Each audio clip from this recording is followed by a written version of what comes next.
but I was myself at the same time. Like, I never switched of who I was. I never changed that.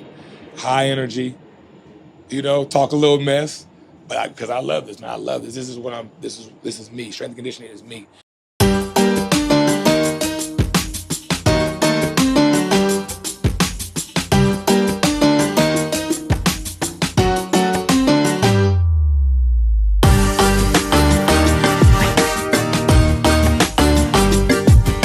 This episode is brought to you by AMG. If you're involved in any type of accident, don't hesitate to call 305 AMG Help. They are the winning team and they will have your back.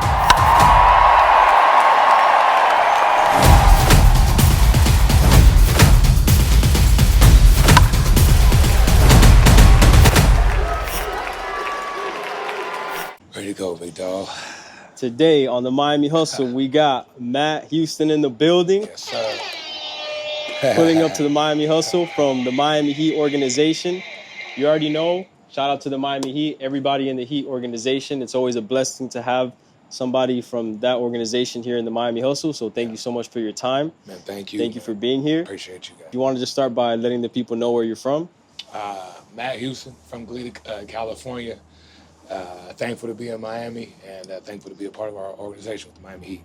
Yes, sir. From the West Coast. To the East Coast. Yes, sir. So how was it being born and raised in California? And honestly, man, I loved it growing up. And I'm from the coast, so not too hot, not too cold. Thankful, like I said, play and ended up going to the University in Washington out of high school, played football there, and then became a strength coach after college. Okay, so you've always been an athlete. Yeah, man, I grew up, like I said, working out, became an athlete at a young age, and I just kept it going, man. So, what got you into sports at a young age? My pops was a martial artist, so he got me into martial arts at a young age. That's that discipline. Discipline, yep. Playing ball with my boys growing up, soccer, football, basketball, and then went to college, played football, and kept it going after that. How many years did you play football in college for? So I played at the University of Washington for 5 seasons. I graduated in 4 years, though. Okay, Nice. How was that experience? Man, I met some of my best friends out there at the University of Washington. Met one of my mentors, Ivan Lewis, strength and conditioning. He was our head strength and conditioning coach at the time. Now he's with the Seattle Seahawks. So shout out to Ivan. Great mentor of mine and great person. Nice. And then after you graduated, where did life take you? So got done at the University of Washington. Got involved with some property management. Did that for 5 months. And then worked at LA Fitness for a little bit. Then got an internship at IMG Academies. Shout out in IMG. Shout out IMG. IMG. That's full of top athletes right there. Yeah. So you already started off training the top athletes, I would say, because IMG is no joke. I mean, I was blessed, man. I got blessed with that opportunity.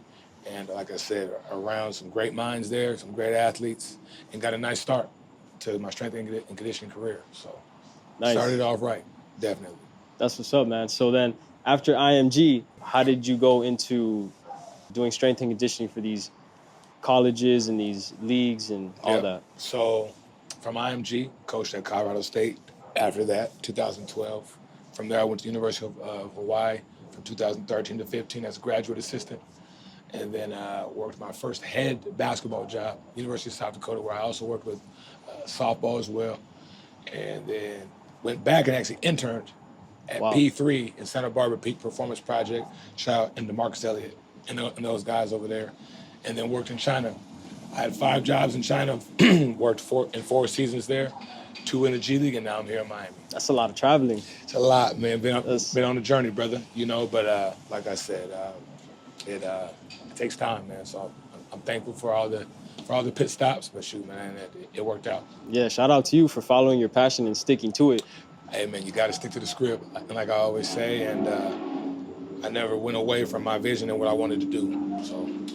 And what would you say when you say stick to the script? What was the script looking like for you? At the end of the day, my original goal was to play in the NFL. Had a couple in injuries and it didn't work out. Chalked it up. That's why I'm not in the league too, you know? You was nice, huh? I mean, yeah.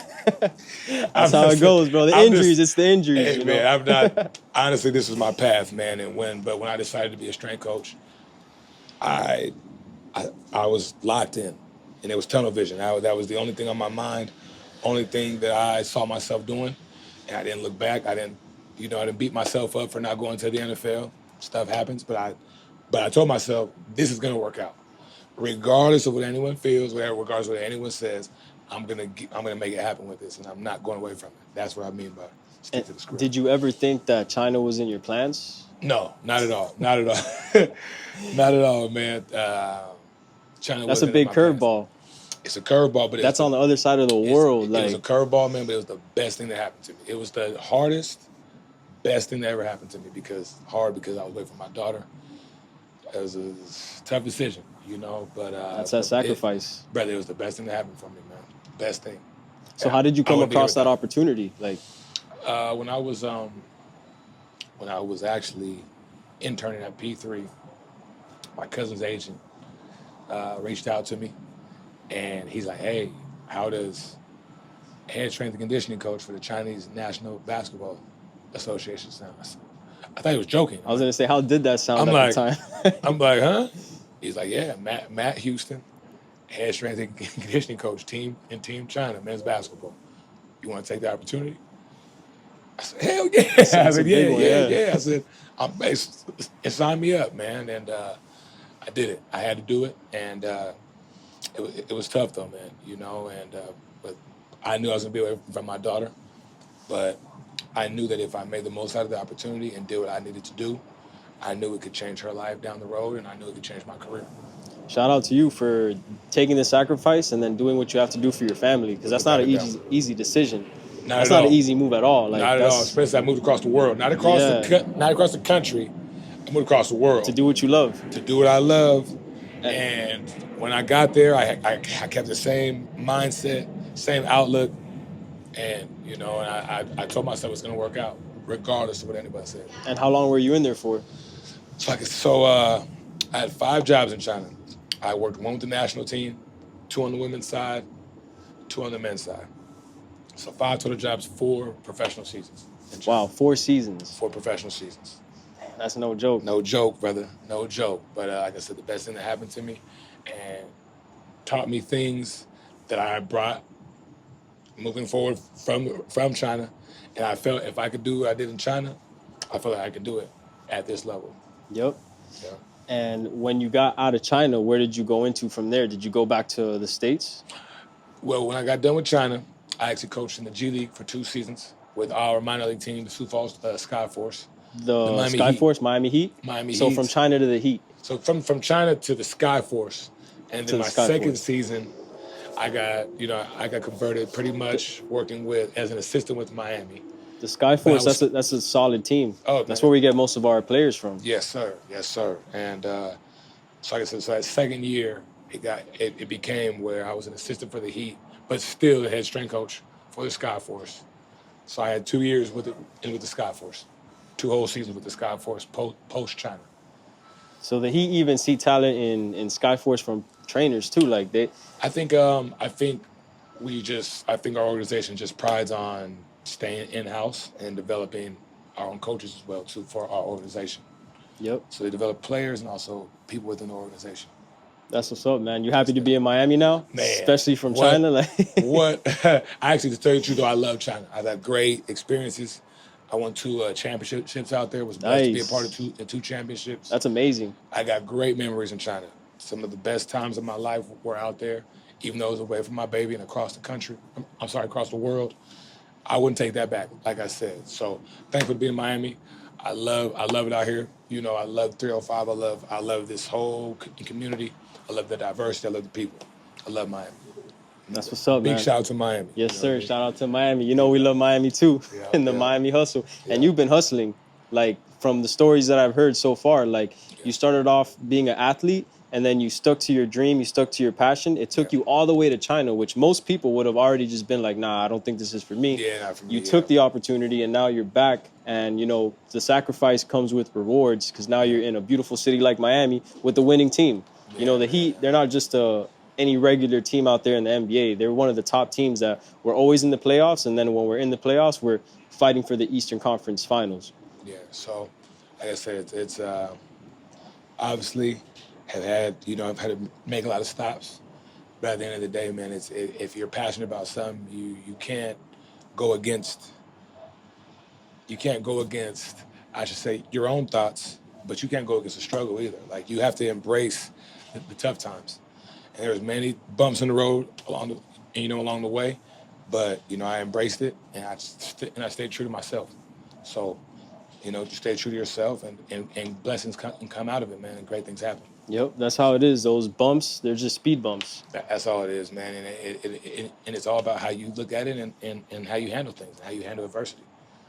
Speaking of that, how do you handle adversity? Like, do you learn from it? Does it? Oh, of course, man. Like I said, I'm far from perfect. Been through a lot. I've made some mistakes, but at the end of the day, I keep the main thing, and that's to be the best strength and conditioning coach I could be.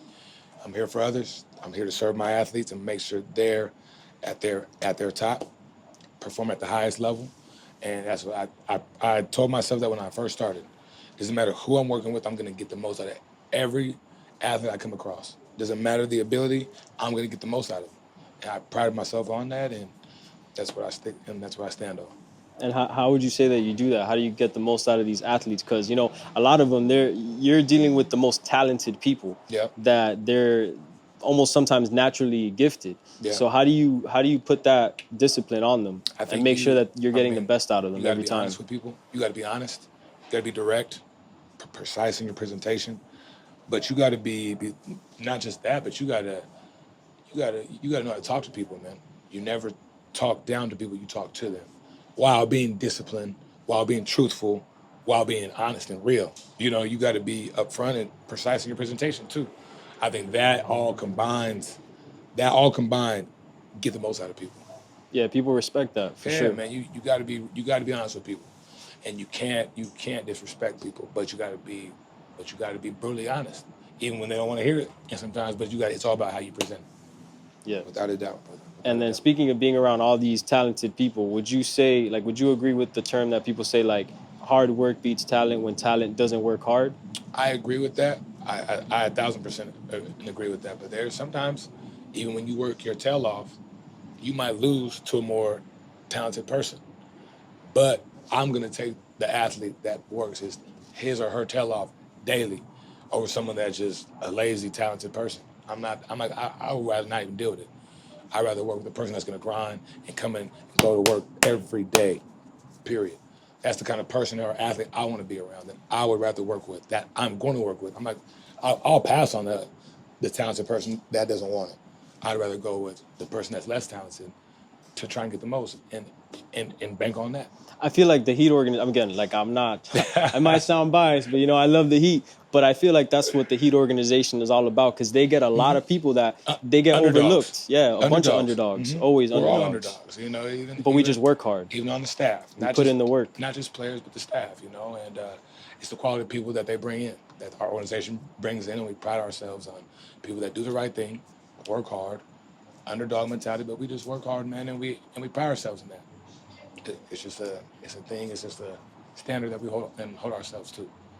Yeah. And how important is having discipline when it comes to being an athlete? Because when you're an athlete, like an NBA player, I'm sure there's a lot of distractions, not only around you, but especially in a city like Miami. So I just think at the end of the day, man, discipline is doing something you don't want to do over and over again.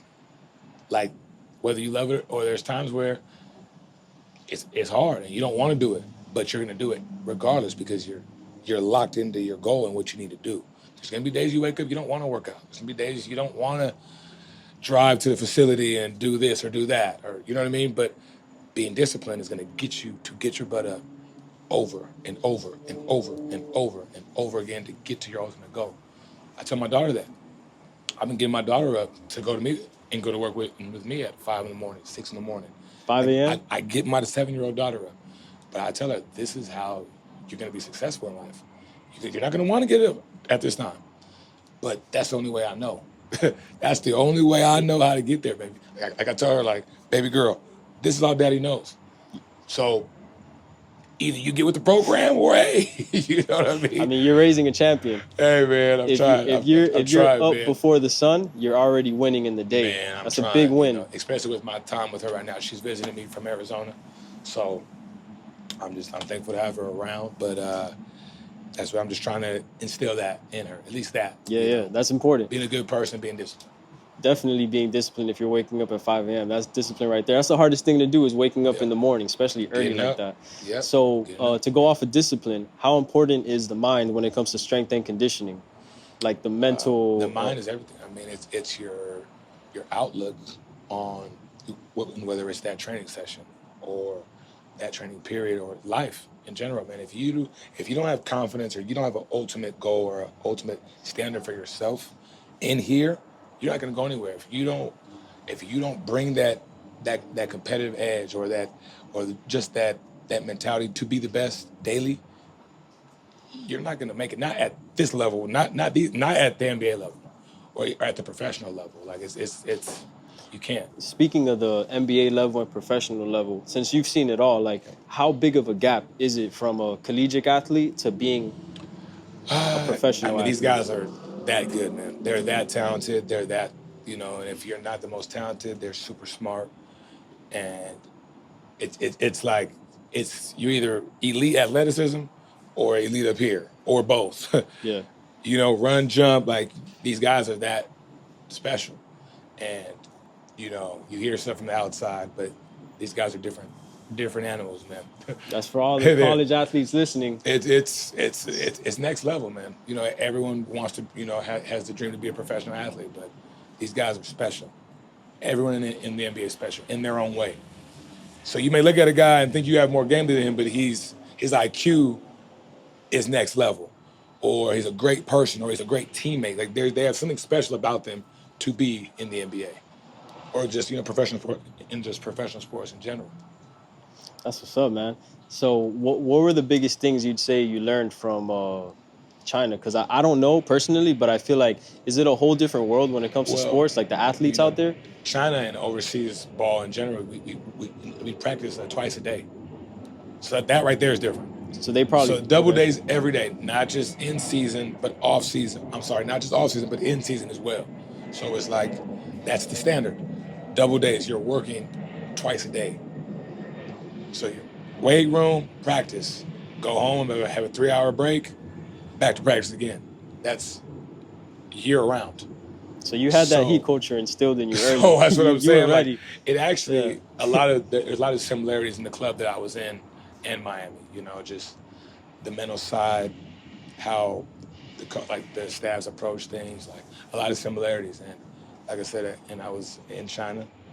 And was blessed to win 2 championships. Like I said, with 2 championships in China. That's big. Got 2 championships in the CBA.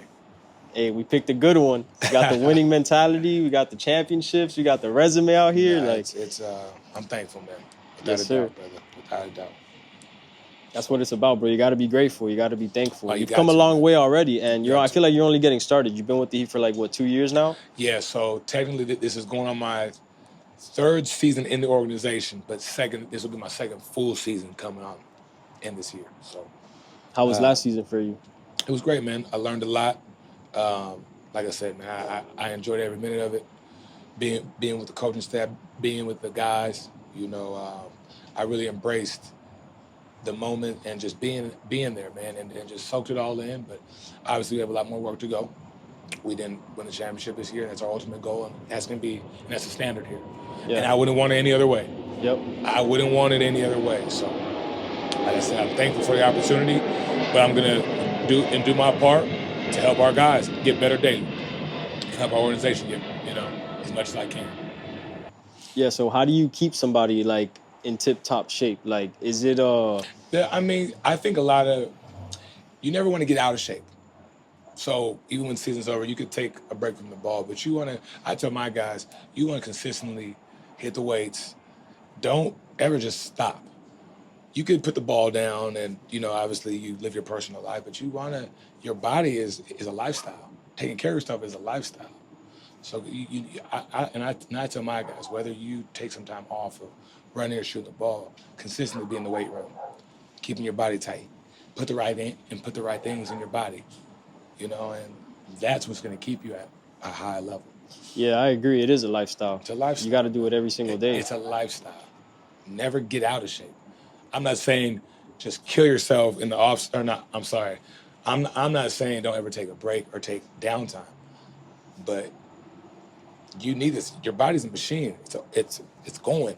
Yeah. Take care of it. Also, Keep oil in it. You know what I mean? Like, you got to take care of your body. and we're creatures of habits. So creating those good habits is like the key, I feel Exactly. And that's going to keep the longevity of somebody's career, taking care of himself. So that's just what I, just talk with my guys about. Just educating them on that. Nothing too crazy, man. Yeah, I was gonna say, because like one thing is strength and conditioning, pushing weights, running and stuff, but that's why I mentioned the mind, because as a strength and conditioning coach, you also have to make sure these athletes are mentally prepared for all the work they're about to put in. Yeah, yeah. And then, and then you got to factor in they are humans, they have personal lives, and you got to take that all into accountability, So keeping them at a healthy mind state, too. Being a positive factor in their lives, you know what I mean? And not bringing more stress. You want to, as a strength and conditioning coach, you want to be that person when they're around you, spirits are high, energy's high, and Yeah. it makes everything easier. Yeah, well, I mean, I respect you and I respect your hustle because of where you've come from. And Yeah. then from, playing sport in college to then being a strength and conditioning coach within college organizations and going all the way to China, then coming back, like that's a hustle within itself. So for the people that are listening that want to be a strength and conditioning coach or a personal trainer, they're thinking about that route. Maybe they just graduated college like you. What advice would you give them? Outwork everyone. Be disciplined. Be early. Attention to detail. And I always say this because Mike Kent, one of my mentors, and told me this. Always talk to your athletes, not down to them. Always talk to them. Don't talk down to them. Talk to them. And that's going to get you further than anything when dealing with people, because if you talk to someone, they're going to see where you're coming from. They're going to feel the respect factor. They're going to feel like, okay, this person cares about me. If you're trying to be a drill sergeant and talk down and try to, no, that's not going to work. It's going to set you up for failure, especially when you're dealing with someone or coaching an athlete that's either your age or older than you. If you ever get to coach someone that's older than you have to come at somebody the right way, and that is huge for any up-and-coming strength coach. So, being disciplined, being early, attention to detail, outworking people, but treating people right and knowing how to talk to people. And I would say also like shooting your shot, like, because for example, you've been through different organizations, and that's only because I would assume like nobody gave you anything. You had to be out there and calling people, emailing them. So especially when I was younger, I was different conferences and I was calling different coaches. I was reaching out to my mentors. I was always. So you were making moves. Man, I was always trying to network. Yeah. Always. And networking is networking important. and every opportunity I got, man, I try to be I was the first one there and the last to leave. I treated people the right way, opened doors for people. But I was myself at the same time. Like, I never switched of who I was. I never changed that. High energy, talk a little mess, but because I love this, man. I love this. This is me. Strength and conditioning is me, and anyone that knows me knows I love this. And there's not too many things I love more than strength and conditioning. Would you say the Lord, my daughter, my mother, and shoot, and this, man, like, and obviously I have close people in my life, but it's different. It's a different kind of love, you know what I mean? But strength and conditioning is what it is. Speaking of different kind of love, I feel like someone could love strength and conditioning for what it does to their body, but I feel like you love it for a different way. You also love it because what you're giving back to others, right? Oh man, I mean that's the reason why I do it. I love, because I've never been a personal trainer or trained somebody, but I love strength and conditioning for what it does for me. So I haven't really I haven't thought about the mindset of loving it for what it does to others. But man, I love seeing people win. I love seeing my athletes be successful. I love seeing my athletes be, whether it's all conference or all NBA or whatever, man. I love seeing people win, and that's why I do it. When I was in coaching in college at the collegiate level, like, if someone got all conference or say it's all Big West or all Summit League, like, man, I would jump, like, let's go. You know what I'm saying? Like, I love that. And even now with my guys, you know, just accomplishing things, man, like that does something for me. That gets me going, you know? Like I wasn't the biggest, strongest guy out there on my team, but I'm like, man, if I can make myself better and work at this level and work hard, if I can get people to work how I did and just have that mindset, but athletes that are better than me, sky's the limit for them. Right. And that's how I always thought. Like, if I can just get people to get outside their comfort zone, they're already special athletes. Sky's the limit for them. And I'll tell you. If you're one of the athletes, I'll tell you when you better. If I feel you're better than if you're better than that athlete, I'm gonna let you know. Come on, bro, you better than them. Yeah. You know, like step it up. Come on, man. Confidence is everything. Like confidence is everything, and it's being humble. You need to be humble, but when you're in competition, you need to feel you're the best. Period. I feel that way about myself. I would tell my athletes, I know my head strength coach, I know, you know, the other assistant hunter, like when we're coaching, you gotta have that mindset of being the best. But when you're out of work, you're humble, you treat people the right way, but in competition mode, you have to feel you're the best. You have to. The greatest, everybody that's at a high level at anything, I'm not talking about just strength and conditioning. Anybody, whether a doctor, a lawyer, they have that obsession and they have that mentality, like, I'm gonna kill this because I know I can make it happen. Yeah. I'm that person, period. You know, so. I feel like confidence and competition go hand in hand. Yeah, you know, man, watch the NHL right now. Watch how these guys, their confidence in themselves. Yeah. Watch any high level sport, or anything high level, you gotta have that different, you gotta have that umph about you. Think about it. Think about the Michael Jordans, the Kobe Bryants, all these different people like that are at that high level. They have something different about them. So I feel like most of that, like most of the time, confidence comes from the weight room. It comes from strength and conditioning because it comes from knowing that you're prepared for the moment. That's where that confidence really comes from. yeah, you have to put in the time. Yeah. If you're good mentally, spiritually, in the weight room, that brings in confidence. You look at yourself and you're like, man, I got it going. You know, like if you know you put in the time, you don't worry about the other stuff. True. That's why you got to put in the time to get these True. results. If you don't put in the time, man, it's gonna show. Yep. And it'll show in your confidence too. If you know that you didn't put in the time, or you know that you could have gone harder, when it's game day, there you go. You're not going to be as confident unless you lie to yourself. But that's not. And you can only fake it for so long. Exactly. At the end of the day, bro, you can only fake it for so long. That's what's up, bro. And, you know, being a part of the Miami Heat organization, you're surrounded by a bunch of winners. So how important is it to surround yourself around those type of people, like-minded people? You got to I always say you surround yourself with better. You know, I consider him family. You know, a brother of mine, Karan Butler. Shout out to Karan Butler. CB, that's my boy. I used to watch him growing up. Man, a great player, but even better person. I mean, the way how he, you know, as a father, how he is to our guys with the organization, how he is to me. You know, I say he'll tell me when I'm right, he'll tell me when I'm wrong, but I feel like he's one of my biggest supporters. You know, and I love that brother, man. Great friend. He's somebody that I look up to in that, to where this is where I want to be. This is where I want to get to that kind of level, you know? Yeah. So it keeps me hungry, keeps me going. I got a lot of work to do. True. So that's a big shoe to want to be like. But I look at people like that, though, you know, that's where I need to get. So. Yeah, that makes sense. I like what you said. CB, you know what I'm saying? Yes, sir. Shout out to everybody from there. I mean, like I said, like, surround yourself around like-minded people, but I like what you said, how you're like, surround yourself around people that are better. Because then you're only going to strive for better. You're only going to see what they're doing and see how you could be leveling up too. Yeah, exactly. And speaking of that, growing up when you were, out of college, did you have any mentors that you looked up to that maybe helped you? You're saying before college or after? Like after college, when you were done playing sports and you had to like go into this new career path.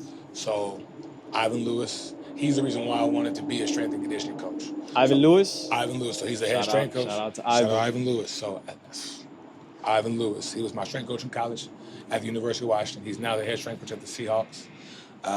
Mike Kent, he was my first job I had at Colorado State as a strength and conditioning coach. He was my boss there. Tommy Heffernan, head strength coach at University of Hawaii. Steve Englehart. So you studied the greats, basically. Man, I've been blessed to be around some great strength and conditioning coaches. You know, Torrey Beckton, my fraternity brother at Texas.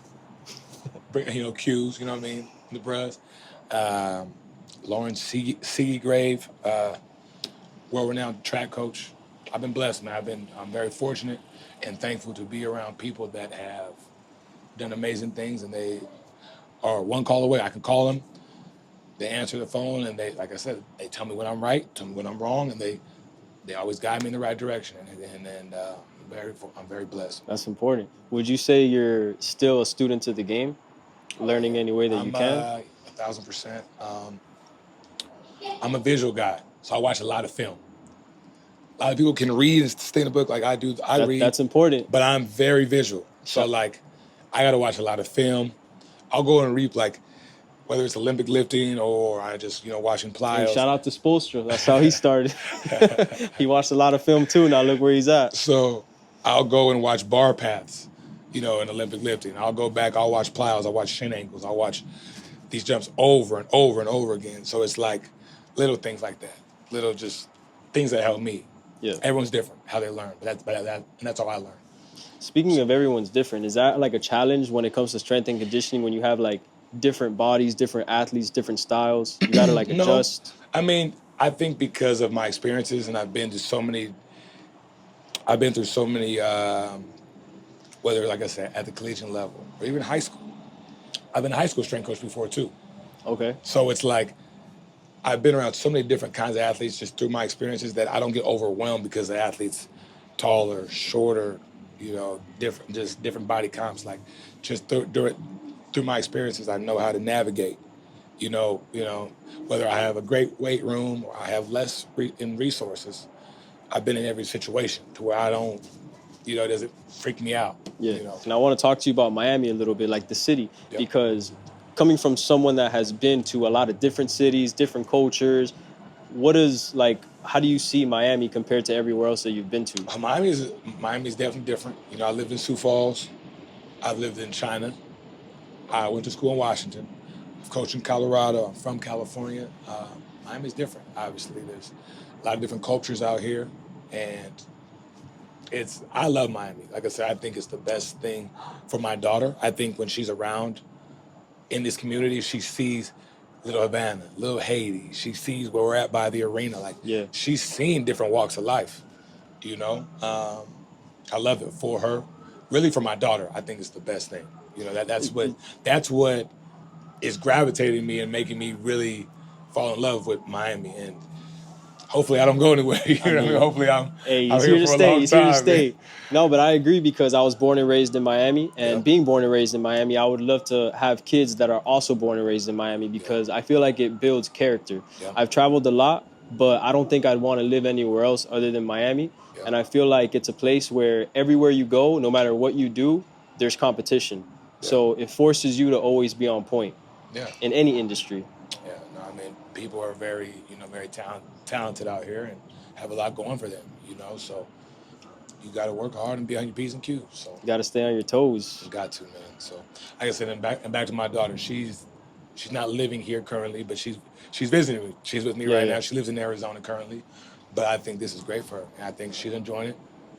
So going to this next season, we're in the summer right now. I'm sure everybody's working hard. How do you see this next season going for the Miami Heat? We didn't reach our ultimate goal, and we're just gonna get back to the drawing board and work hard. That's all we know.